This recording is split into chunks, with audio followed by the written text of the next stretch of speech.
கூடி வந்திருக்கிறதான தேவனுடைய பிள்ளைகள் ஒவ்வொருவருக்கும் என் அன்பின் நல்வாழ்த்துக்களை இந்த வேளையிலே நான் தெரிவித்துக் கொள்ளுகிறேன். 2 மாதத்தை கடந்து 3வது மாதத்திற்குள் அடியெடுத்து வைக்கும்படியான ஒரு நல்ல பாக்கியத்தை நம் ஆண்டவர் நமக்கு கொடுத்திருக்கிறார். இந்த 3வது மாதத்தினுடைய வாக்குத்தத்தம் என்ன? ஆண்டவர் என்னை எப்படி நடத்தி செல்ல போகிறார்? அவருடைய நடத்துதல் என்ன? அவருடைய வாக்குத்தத்தம் என்ன? எதிர்பார்ப்போடு நீங்கள் கூடி வந்திருக்கிறீர்கள். ஆண்டவர் என்னிடத்தில் பேசினதை நான் உங்களுக்கு அப்படியாகவே சொல்லப் போகிறேன். சங்கீதத்தின் பகுதி 18வது அதிகாரத்திலே 28வது வசனத்தை கர்த்தர் என் கண்களுக்கு காண்பித்தார். நாம் எல்லாரும் சேர்ந்தே வாசிப்போம்.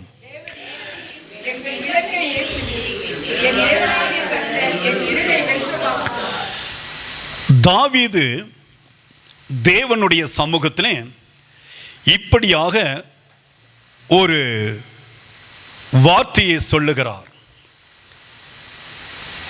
ஒரு எதிர்பார்ப்போடு சொல்லுகிறார். தேவரீர் என் விளக்கை ஏற்றுவீர். இங்கே விளக்கு என்று சொல்லும் பொழுது நமக்கு வாழ்க்கையை குறிக்கிறது. என் வாழ்க்கையை என் தேவனாகிய கர்த்தாவே அதை உறுதிப்படுத்தும். ஆண்டவரே, என் வாழ்க்கையை நீர் ஏற்றுங்க. இன்றைக்கு நீங்க வந்தா தான் என் வாழ்க்கை செழிக்கும். என் வாழ்க்கை அழிந்து போய் கிடக்கிறது. என் வாழ்க்கை அமிழ்ந்து போய் கிடக்கிறது. என்னுடைய வாழ்க்கையிலே நிரந்தரமில்லாத ஒரு ஸ்திரத்தன்மை காணப்படுகிறது. பல நேரத்திலே நான் எதற்காக வாழ்ந்து கொண்டிருக்கிறேன் என்கிறதான ஒரு நிச்சயம் இல்லாதபடி நான் நின்று கொண்டிருக்கிறேன். யாருக்காக வாழ வேண்டும்? யாருக்காக நான் ஓட வேண்டும்? எதற்காக நான் ஜெபிக்க வேண்டும்? ஒரு விரக்தியோடு நான் நின்று கொண்டிருக்கிறேன். தாவீது சொல்லுகிறார், என் தேவனாகிய கர்த்தர் என் இருளை வெளிச்சமாக்குவார். அல்லேலூயா. நீங்க கூட தேவ சமூகத்திலே அதிக விசுவாசத்தோடு தேவனுடைய கரத்தை பிடித்துக்கொண்டு, தேவனுடைய வாக்குத்தத்தத்தை பிடித்துக்கொண்டு, தேவனுடைய வார்த்தைகளை பிடித்துக்கொண்டு, ஆண்டவரே, இருளுக்குள் கிடக்கிற என்னுடைய வாழ்க்கையை நீங்க வந்தா தான் வெளிச்சமாய் மாறும். இருளை பார்த்த பயம், இருளுக்குள் இருப்பது என்னுடைய வாழ்க்கையிலே ஏமாற்றத்தை கொடுக்கிறது. இருளுக்குள் கிடந்து நான் சோர்ந்து போய் கிடக்கிறேன். நீங்க வந்தால் ஒழிய என் வாழ்க்கையில வெளிச்சம் வராது. இன்றைக்கு என்னுடைய வாழ்க்கையில் இருள் சூழ்ந்து கிடக்கிறது. இருள் சூழ்ந்த சூழ்நிலையில நான் விழுந்து போய் கிடக்கிறேன். எங்கும் இருள் காணப்படுகிறது. என்னை சுற்றிலும் இருள். நான் போகிற இடத்துல இருள். நான் உட்கார்கிற இடத்துல இருள். நான் வேலை செய்கிற இடத்துல இருள் சூழ்ந்து காணப்படுகிறது. எனக்கு ஒரு நம்பிக்கை இல்லை. எனக்கு ஒரு வெளிச்சம் இல்லை. நான் எப்பொழுது இந்த இருள் என்னை விட்டு நீங்கும்? பல வருடமாய் இந்த இருளுக்குள் தான் நான் வாழ்ந்து கொண்டிருக்கிறேன். என் குடும்பம் வாழ்ந்து கொண்டிருக்கிறது. என் தொழில் அப்படித்தான் சரிந்து போய் கிடக்கிறது. இதிலிருந்து மீட்டெடுக்க இந்த உலகத்தின் வெளிச்சத்திற்கு அதிபதியாகிய தெய்வம் உம்மை தவிர யாருமே இல்லை என்று சொல்லி நான் விசுவாசிக்கிறேன். இயேசு எப்படிப்பட்டவர்? அவரை காண்பித்தாதான் இந்த வெளிச்சம் நமக்குள் கடந்து வரும். 1 யோவான் 1வது அதிகாரம் 5வது வசனம். 1 யோவான் 1வது அதிகாரம் 5வது வசனம். அந்த ஒளி இருளில் பிரகாசிக்கிறது, இருளானது அதை பற்றி கொள்ளவில்லை. இயேசுவினிடத்தில் இருள் இல்லை, அந்த இருளானது அவரை ஒன்றும் சேதப்படுத்துவதில்லை, பற்றி கொள்ளவில்லை. வாசிங்க, அவரில் எவ்வளவேனும் இருள் இல்லை. அல்லேலூயா சொல்லுவோமா? அவரிடத்தில் கொஞ்சம் கூட இருள் இல்லை. கவனிங்க, நீங்களும் நானும் ஆராதிக்கிற தெய்வம், நீங்களும் நானும் ஆர்ப்பரிக்கிற தெய்வம், நீங்களும் நானும் தொழுது கொள்ளுகிற தெய்வம் எப்படிப்பட்டவர் தெரியுமா?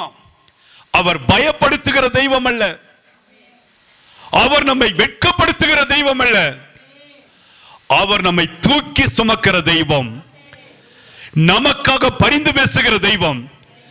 இந்த தெய்வத்தை குறித்து வேதம் சொல்லுகிறது, அவரிடத்திலே கொஞ்சமும் இருள் இல்லை.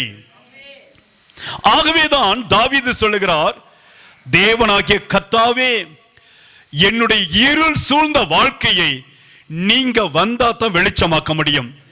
ஏன் என்று சொன்னால், நீங்கள் வெளிச்சத்தின் தெய்வம்.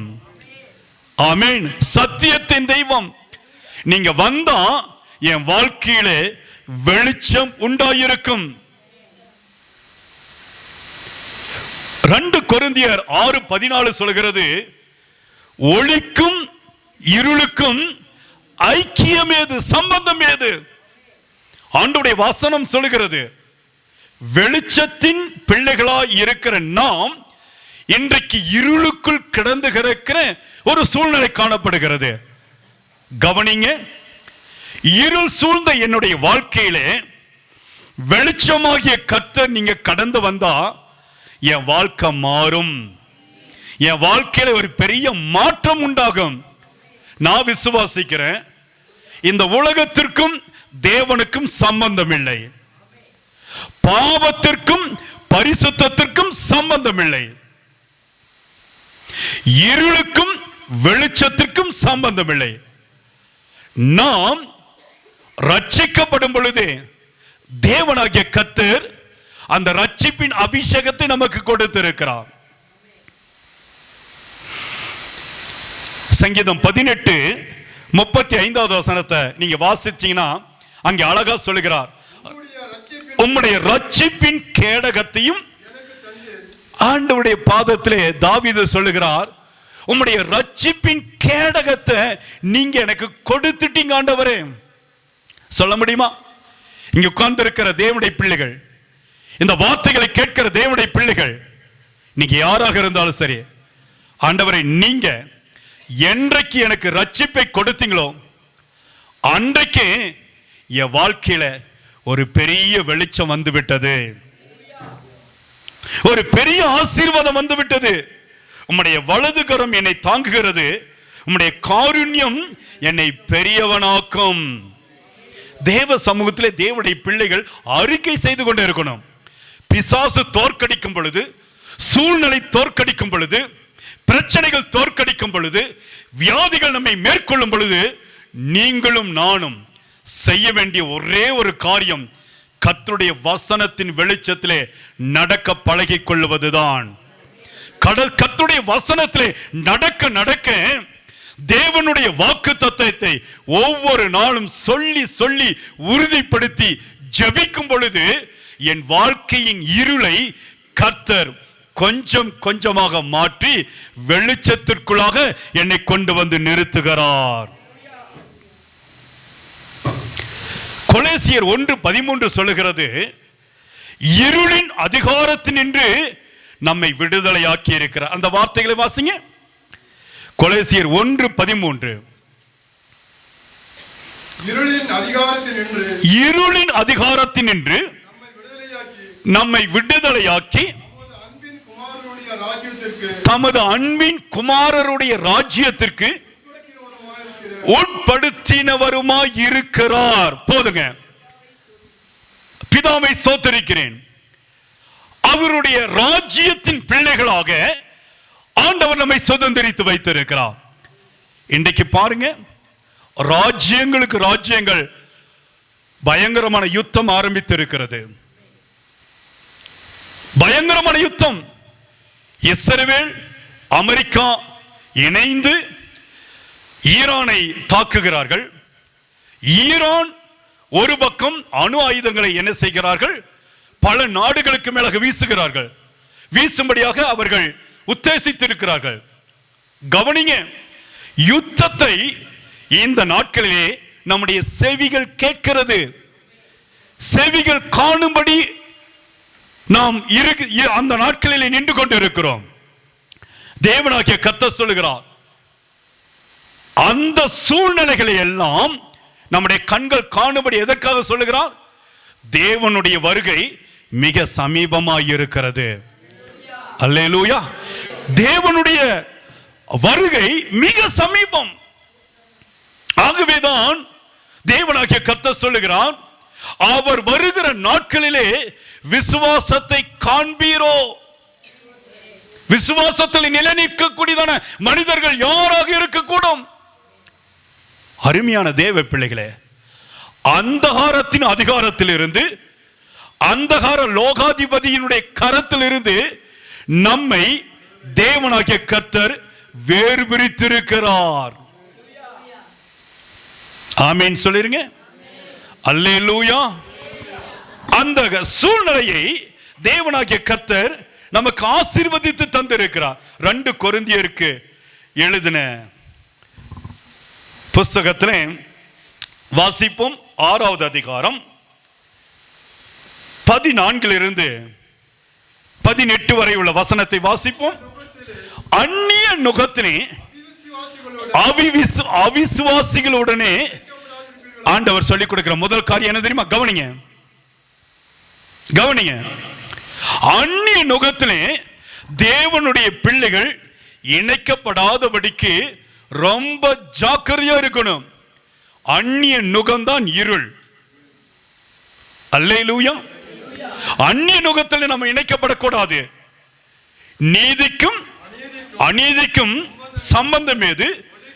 ஒளிக்கும் இருளுக்கும் ஐக்கியம் ஏது? கிறிஸ்துவுக்கும் பேலியாளுக்கும் இசைவேது? அவிசுவாசியுடனே விசுவாசிகளுக்கு பங்கேது?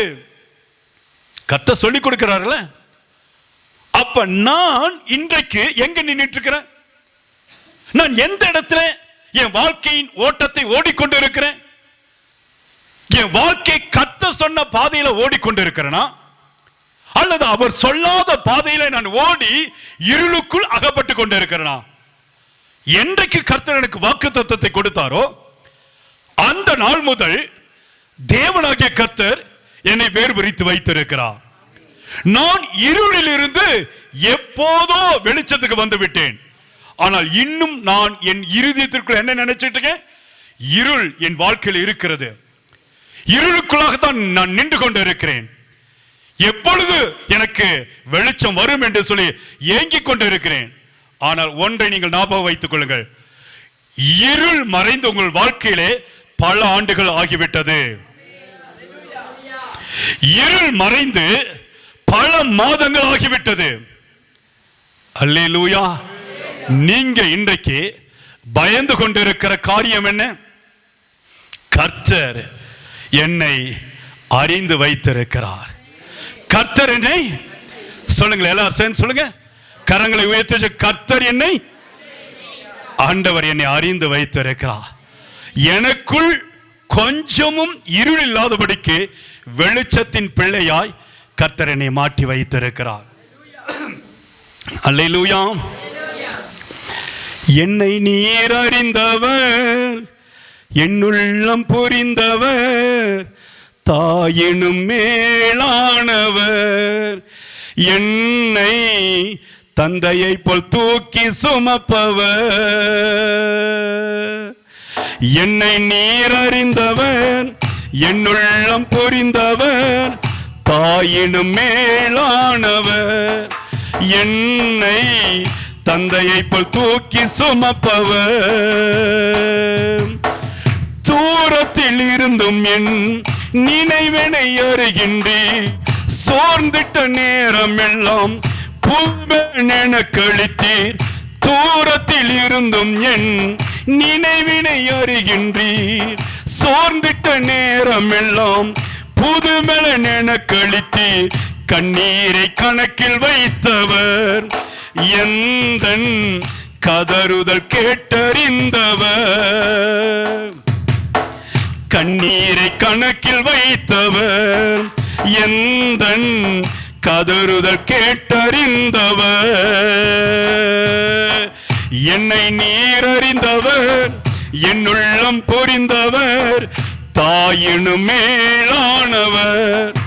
என்னை தந்தையை போல் தூக்கி சுமப்பவர். தாயினும் மேலானவர். என்னை தந்தையை போல் தூக்கி சுமப்பவர். இருளின் அந்தகாரத்திலிருந்து நம்மை தூக்கி எடுத்திருக்கிறான். அந்த வசனத்தில் நீங்க தொடர்ந்து வாசிக்கும் பொழுது 16வது வசனம் சொல்கிறது, தேவனுடைய ஆலயத்திற்கும் விக்கிரகங்களுக்கும் சம்பந்தம் ஏது? கவனிங்க, லிசன். ஆண்டுடைய பிள்ளைகள் விக்கிரகத்தை நம்பி ஓடுகிறவர்கள் அல்ல, விக்கிரக கிரியைகளுக்கு உட்படுத்துகிறவர்கள் அல்ல. ஆண்டவர் சொல்லுகிறார், கர்த்தருடைய வசனம், தேவனுடைய ஆலயம், அவருடைய மகிமை எங்கும் நிறைந்திருக்கிறது. அந்த மகிமைக்குள் பிரவேசிக்கும்படியாகத்தான், அந்த மகிமையை அனுபவிக்கும்படியாகத்தான் ஒவ்வொரு வாரமும் தேவனாகிய கர்த்தர் தம்முடைய பிள்ளைகளை ஆலயத்திற்குள் கூட்டி சேர்க்கிறார். ஆலயத்திற்குள் வரும் பொழுது ஒருவேளை அந்த வாரத்துல பிசாசு உங்களை இருளுக்குள் நடத்தி இருந்தால், அந்த இருளை வெளிச்சமாக்கும்படியாக அவருடைய மகிமைக்குள் கடந்து வரும் பொழுது நீங்கள் வெளிச்சத்தின் அபிஷேகத்தை பெற்றுக்கொண்டு தேவனுடைய சமூகத்தில் இருந்து தேவனுடைய பிள்ளைகள் ஆனந்த களிப்போடு கடந்து செல்ல முடியும்.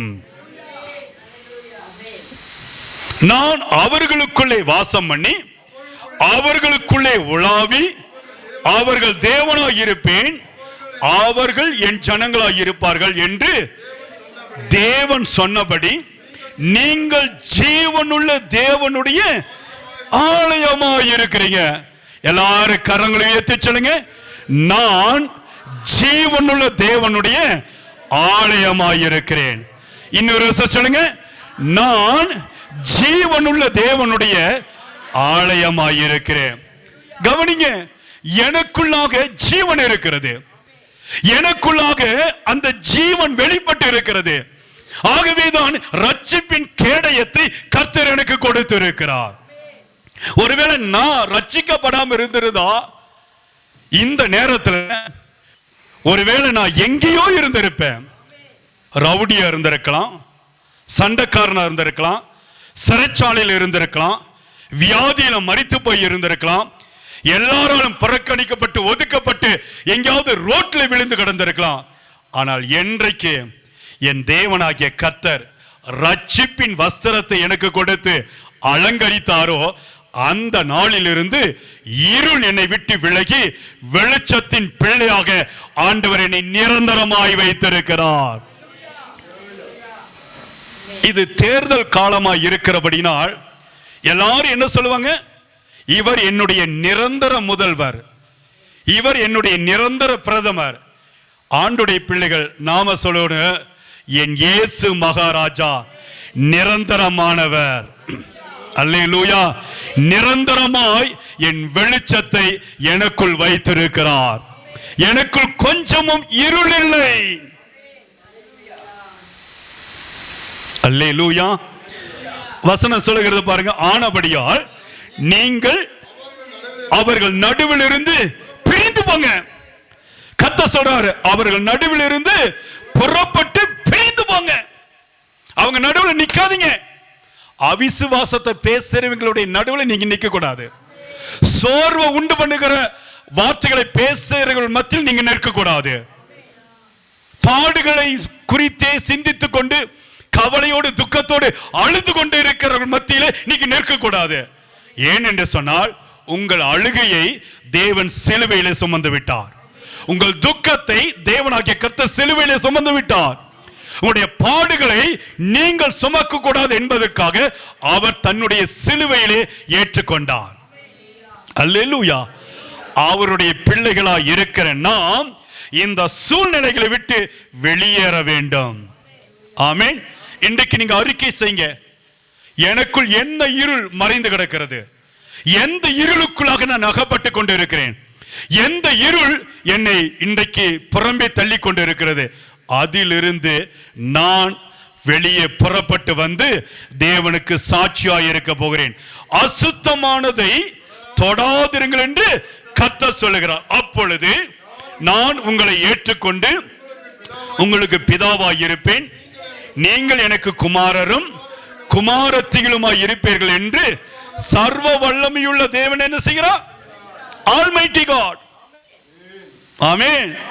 ஆண்டவர் சொல்றாரு, சர்வ வல்லமையுள்ள தேவன். நான் சொல்றப்பா, நீங்க என் வார்த்தைகளை ஏற்றுக்கொண்டு என் வார்த்தைகளின்படி நடப்பீர்கள் என்று சொன்னால் இருள் உங்களை விட்டு மறைந்து போகும்.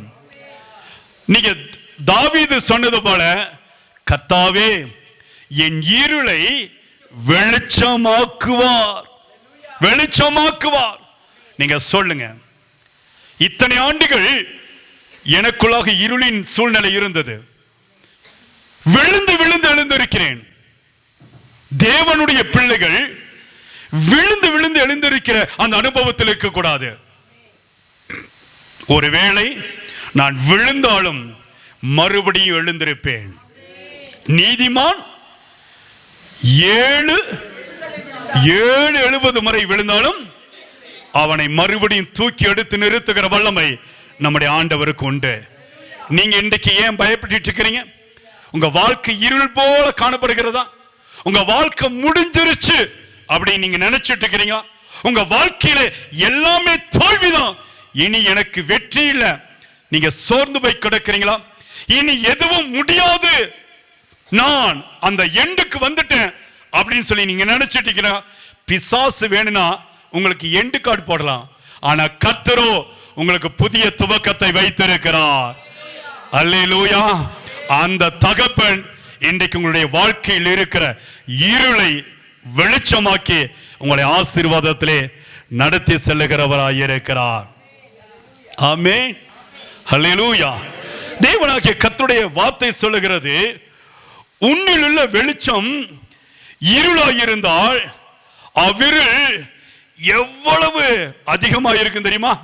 மத்தேயு 6:23 சொல்லுகிறது, தேவனுடைய பிள்ளைகள் உன்னிலுள்ள வெளிச்சம் இருளாய் இருக்க நீ விட்டு விடாதிரு. உங்களிடத்தில் இருக்கிற இருள், ஸ்தோத்திரம், வெளிச்சம் இருளாகாதபடி நீங்க பார்த்து கொள்ள வேண்டும். தேவனாகிய கர்த்தர் பெரிய காரியத்தை செய்கிறவராய் இருக்கிறார். அது மட்டுமல்ல, ஸ்தோத்திரம், அப்போஸ்தலர் நடவடிக்கைகள் 20வது அதிகாரத்தை நாம் எடுத்து வைத்துக் கொள்வோம். அங்கே இருள் சூழ்ந்த ஒரு மனிதனை அப்போஸ்தலனாகிய பவுல் உயிர்ப்பிக்கிற அந்த சம்பவத்தை காண முடியும். பாருங்க, நேற்றைக்கு வரையிலும் எனக்குள் இருள் இல்லாமல் இருந்தது, ஜீவன் கிறிஸ்து எனக்குள் கிரியை செய்து கொண்டு இருந்தார். அல்லேலூயா. கடந்த நாட்களிலே ஒரு ஊழியக்காரர் திடீரென்று ஒரு மேசிவ் அட்டாக், ஹார்ட் அட்டாக் வந்து இறந்து போனார். நாங்கள் போய் பார்த்தோம். அவருடைய மனைவி கதறுகிறார்கள், அவருடைய பிள்ளைகள் கதறுகிறார்கள். என் தகப்பன் என் தேவனுக்காக ஊழியம் செய்தவர், ஊழியம் செய்து ஓடி ஓடி உழைத்தவர், அவருடைய வாய் கர்த்தருடைய வார்த்தை பிரசங்கித்தது. பல நாட்கள் முழங்கால் படியிட்டு அநேக வாலிப பிள்ளைகள் ரட்சிக்கப்பட வேண்டும் என்று சொல்லி கண்ணீரோடு ஜெபித்த அவருடைய கால்கள் முடங்கி போய் இருக்கிறது. கண்ணீர் வடித்தார்கள். அருமையான தேவ பிள்ளைகளே, இன்றைக்கு நாம் முடங்கி போகிறதான சூழ்நிலையிலே கிடப்போம் என்று சொன்னால், எனக்குள் இருக்கிறதான வெளிச்சம் இருளாகி கொண்டே இருக்கும். பிசாசு உங்களுடைய இருளை, வெளிச்சத்தை இருளாய் மாற்றுகிற அந்த அதிகாரத்தை எடுத்துக்கொள்வான். இருளின் அதிபதி அவன். ஆனால் தேவனாகிய கர்த்தரோ உங்கள் இருளை மாற்றி வெளிச்சத்தின் பிள்ளைகளாக வேறுபடுத்தி வைத்திருக்கிறார். நீங்க அதி ஜாக்கிரதையாக ஆண்டவருடைய பிரசன்னத்தை பெற்றுக்கொள்ள வேண்டும். அல்லேலூயா.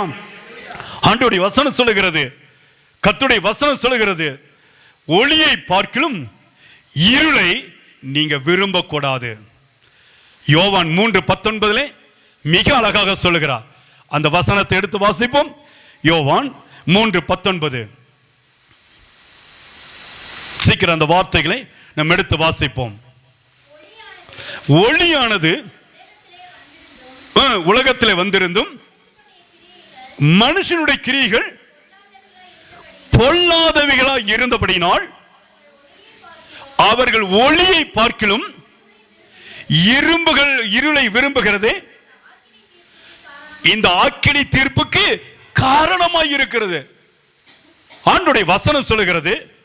அந்த வசனத்தை எல்லாரும் சேர்ந்து வாசிங்க.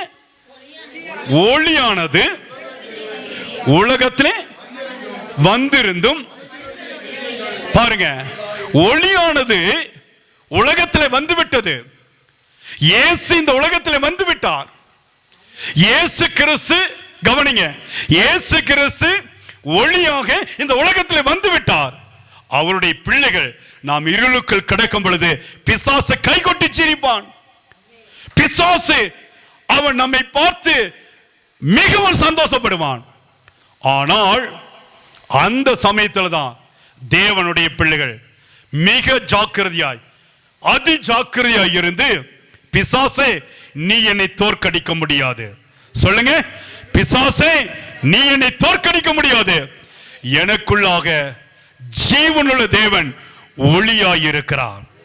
அவருடைய பிள்ளை நீ எந்த விதத்திலும் என்னை இருளுக்குள் நடத்த முடியாது. ஆமென்.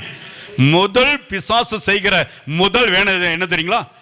அவிசுவாசத்தை கொண்டு வருவான், சோர்வை கொண்டு வருவான், ஜபத்தை தடுத்து நிறுத்துவான், பலவிதமான கஷ்டங்களை நினைத்து புலம்ப செய்வான். ஆனால் கர்த்தருடைய பிள்ளைகளோ நாம் என்ன செய்ய வேண்டும் என்று தெரியுமா? என்ன செய்ய வேண்டும்? சங்கீதம் 18 மிக அழகாக அந்த வார்த்தையை சொல்லிக் கொடுக்கிறது. வாசிச்சு பாருங்க. சங்கீதம் 18:29 எல்லாரும் சேர்ந்து வாசிங்க. உம்மாலே நான் ஒரு சேனைக்குள் பாய்ந்து போவேன், என் தேவனாலே ஒரு மதிலை தாண்டுவேன். உம்மாலே நான் ஒரு எது முடியாது என்று சொல்லி நினைக்கிறதோ அதை செய்கிற பலத்தை கர்த்தர் எனக்கு கொடுத்திருக்கிறார். அல்லேலூயா, அல்லேலூயா. தூசியும் சாம்பலுமாய் குப்பையில் கிடந்த எண்ணெய் ஆயிரமாய் மாறும் அபிஷேகம் ஈந்தளித்தீர்.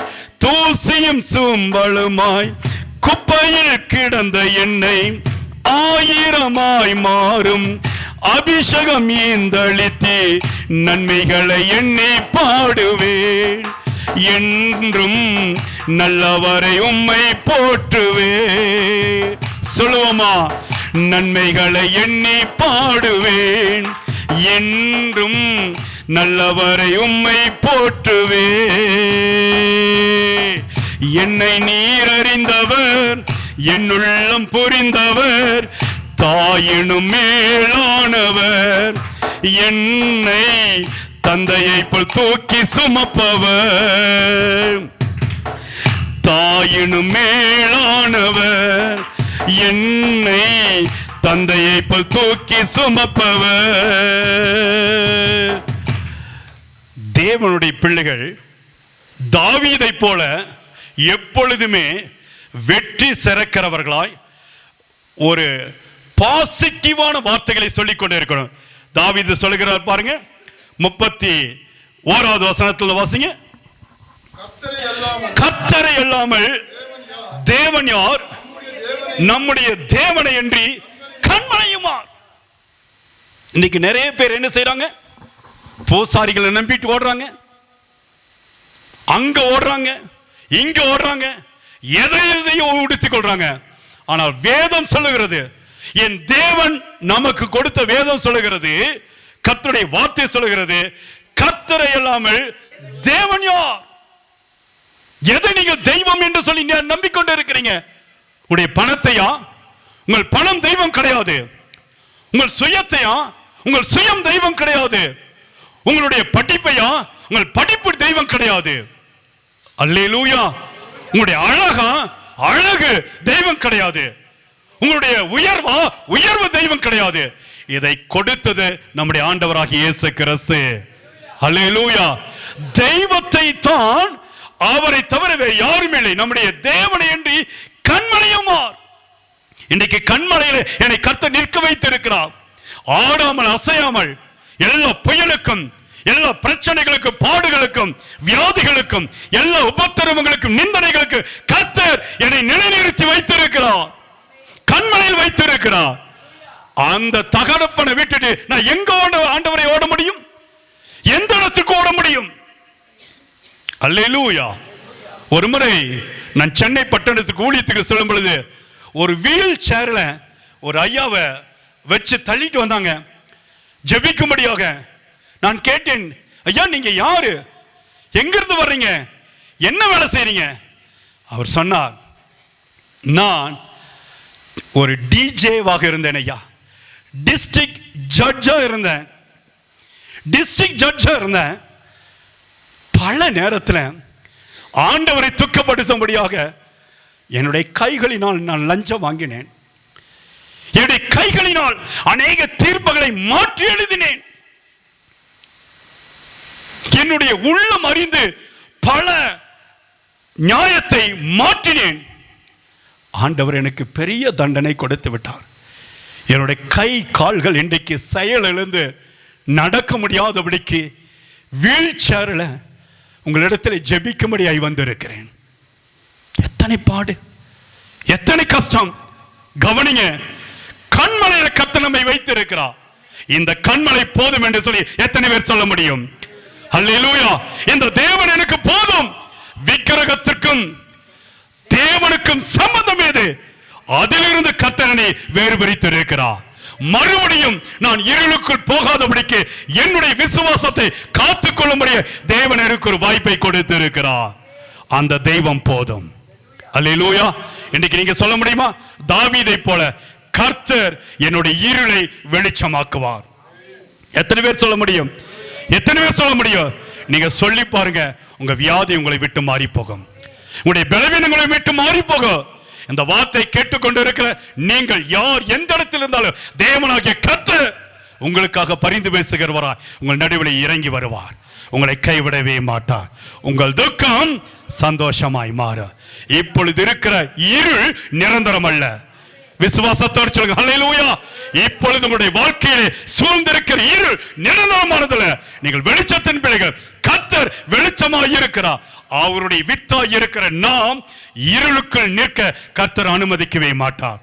அவர் என்னை தூக்கி சுமப்பவர். அவர் என்னை தோளில் தூக்கி சுமப்பவர். அந்த தெய்வம் இன்றைக்கு என்னை நேசித்திருக்கிறார். அல்லேலூயா, அல்லேலூயா. கர்த்தர் உங்களை பார்த்து சொல்லுகிறார், உங்களிடத்தில் இருக்கிற இருளை மாற்ற தேவனாகிய கர்த்தர் இந்த 3வது மாதத்திலே உங்கள் நடுவில் வந்திருக்கிறார். அவர் உங்களை கைவிடவே மாட்டார். எழுந்து நிற்போமா? எழுந்து நின்று ஆண்டவருடைய பிரசன்னத்தை, கர்த்தாவே என்னுடைய இருளை மாற்றுகிற தெய்வம் என் பக்கத்தில் நீங்க வந்திருக்கிறீங்க. ஆண்டவருடைய பிரசன்னம் இந்த நேரத்தில் நம்மை நிரப்பிக் கொண்டே இருக்கிறது. தேவனுடைய வல்லமை இந்த நேரத்தில் நம்மை நிரப்பிக் கொண்டு இருக்கிற எல்லாரும் கரங்களை உயர்த்தி ஸ்தோத்திரம் பண்ணுங்க. தேவனாகிய கர்த்தர் இப்பொழுது விடுதலை கொடுக்கிற கொடிதான இந்த ஒரு நல்ல அருமையான நேரத்தில் ஆண்டவர் நம்மை அழைத்து வந்திருக்கிறார். உங்களுடைய வியாதிகளை இன்றைக்கு கர்த்தர் மாற்ற போகிறார். வியாதி இருக்கிற இடத்துல நீங்கள் கை வைத்துக் கொள்ளுங்க. தீராத பலவீனங்கள், கழுத்து வலி, தீராத வயிற்று வலி, கட்டிகள், பலவிதமான பார்வை கோளாறுகள், பேச முடியாத இருக்கக்கூடியதான சூழ்நிலை இன்றைக்கு மாறப்போகிறது. உங்களுடைய இருதயத்தின் படப்பு மாறும். உங்களுடைய ஸ்தோத்திர நெஞ்சு வலியை கர்த்தர் மாற்றுவார். இப்பொழுது உங்களுக்கு இருக்கிற எல்லா டயபெட்டிஸ் எடுத்து போடுவார். இப்பொழுதும் உங்களுக்கு இருக்கிற எல்லா ஹைப்பர் டென்ஷன் எடுத்து போடுவார். தேவனுடைய வல்லமை இப்பொழுது உங்களுக்கு மேல இறங்கி கொண்டு இருக்கிறது. அந்த தெய்வத்தின் வல்லமை இப்பொழுது உங்களை சூழ்ந்து கொள்ளும்படியா உங்களுடைய நரம்புகள், எலும்புகள், தசைகளை கர்த்தர் புதிதாக்கும்படியாக ஆண்டவருடைய வல்லமை உங்களை தொட போகிறது.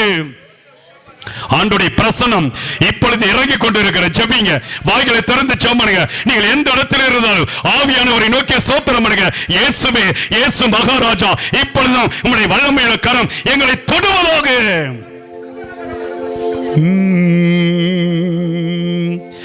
என்னை நீர் அறிந்தவர், என்னுள்ளம் புரிந்தவர், தாயினும் மேலானவர், என்னை தந்தையை போல் தூக்கி சுமப்பவர்.